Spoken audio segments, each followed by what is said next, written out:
Hello and welcome back to Focus Atlanta. Thanks so much for continuing to watch. We're going to close out the show with something very important. It is that quality sleep. It's one thing to be asleep, but it's another thing to have quality sleep. Take the opportunity to learn more with Dr. Raj. Hi, Keisha. How are you doing over there? I'm so fantastic. Thanks so much for coming on the show. Oh, you're very welcome. Now, I wake up really, really crabby if I've had a bad night's sleep. It's like almost the worst thing that could happen to the household if I've had a bad night's sleep. But you're telling me there are things that I could do to make sure that I have more quality rest. Oh, definitely. And first off, I can't imagine you being crabby in the morning. But yes, there are certain things you can do. So let me just start off by saying it's easier said than done trying to get good quantity and quality sleep. And you mentioned quality quite a bit. So what is good quality sleep? It's trying to get to the deeper stage of sleep and trying to get to a stage called REM sleep. And REM stands for rapid eye movement. If you could get both, that is amazing, because both these stages contribute to memory, contribute to being happy during the day and wellness. But I didn't forget your question. So what would I do to feel better during the day? Try to have a set bedtime and set wake time. Easier said than done, especially in families with kids and jobs and school, but you gotta try to do it, especially on those Friday nights and Saturday nights. Very tempting to stay up late, but it's gonna screw up that circadian rhythm. So that's gonna be important. Other things are going to be in this umbrella term we call good sleep hygiene. Keeping your room on the dark side, the cooler side, the quieter side. And you know what's going to be the hardest thing, and I can predict this on you too, it's this. It's called technology. Trying to put it away when you go to bed. And we could talk more about that, but I think that's going to be some of the foundation of trying to get good sleep and waking up refreshed in the morning.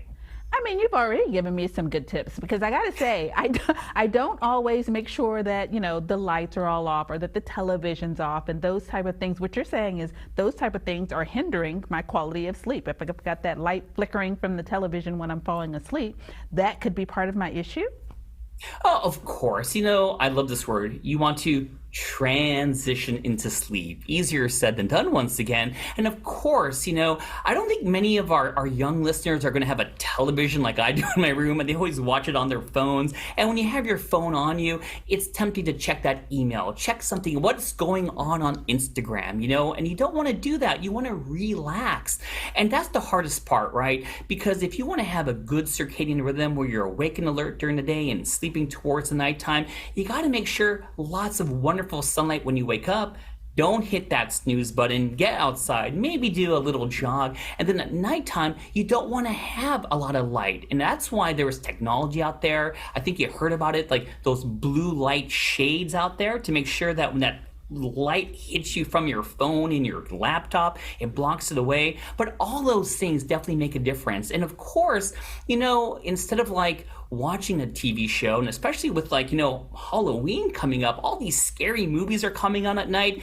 It's not the best time to watch a horror movie before going to bed. So you're right. We're on the same page. I think you're on the right track to getting some good sleep. Okay. That makes me feel a little bit better. But until you say, sometimes you need someone to say it out loud for it to have you have that ding, that aha moment. And that's exactly what I'm hearing from you. It's little things that I could be doing to improve my quality of sleep. Little things that I could be doing to make sure that I'm not waking up in the middle of the night. Because sometimes that's an issue too. I go to sleep fine, but then I don't stay to sleep. And what happens during the day definitely affects you at night. So let me kind of talk about some daytime things. Things that I'm trying to improve on myself is going to be getting a little more exercise. I'm a big fan of walking. I know everyone has their goal. Everyone's got their watch talking about their steps, but do what you can. I just try to avoid the elevator once to make me tired during the day. As I go towards bedtime, have that routine. So I got a wife and three kids. So it's not just me saying I'm going to get good sleep. It's about putting your family all on the same page, because if your bed partner likes to watch TV late and you want to go to bed early and vice versa in the morning, that's not going to work. So I think you have to set goals, you know what I mean? And I think a goal for our family in particular isn't, hey, we all had a tough week. As a reward, let's stay up late and watch Disney Plus on Friday night. But the reward will be waking up on Saturday and going out together and doing a walk if that happens. So I think realistic expectations, because we're all working pretty hard during the week, is going to be having that compromise and making sleep a priority. Dr. Raj, I can't thank you enough. You've already given me some stuff to work on. I appreciate you so much. I hope the viewers have gotten as much out of it as I have. Thanks for coming on. You're very welcome. Take care. All right, guys. Seriously, I learned so much in that segment. I hope that you do too. Please take the opportunity to learn a little bit more about, getting quality sleep. Pillar 4 is a website. We're going to direct you to that because you never know how these little changes might make a big change in your lifestyle. Thank you guys for tuning in to this week's episode of Focus Atlanta. I hope to see you next Sunday here on WUPA.